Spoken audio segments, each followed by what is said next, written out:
आषाढी वारीनिमित्त संत निवृत्तीनाथ महाराजांची पालखी नाशिकहून पंढरपूरकडे येते।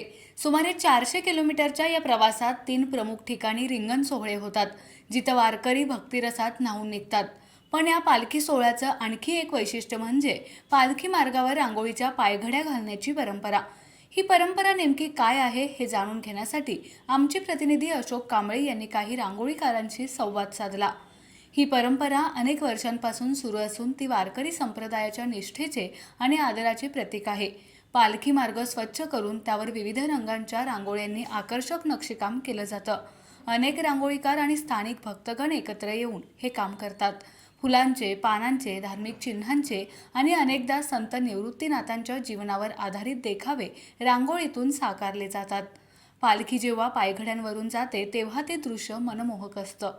या रांगोळ्या केवळ सजावटीसाठी नसतात, तर त्यामागे भक्तीची आणि श्रद्धेची भावना दडलेली असते।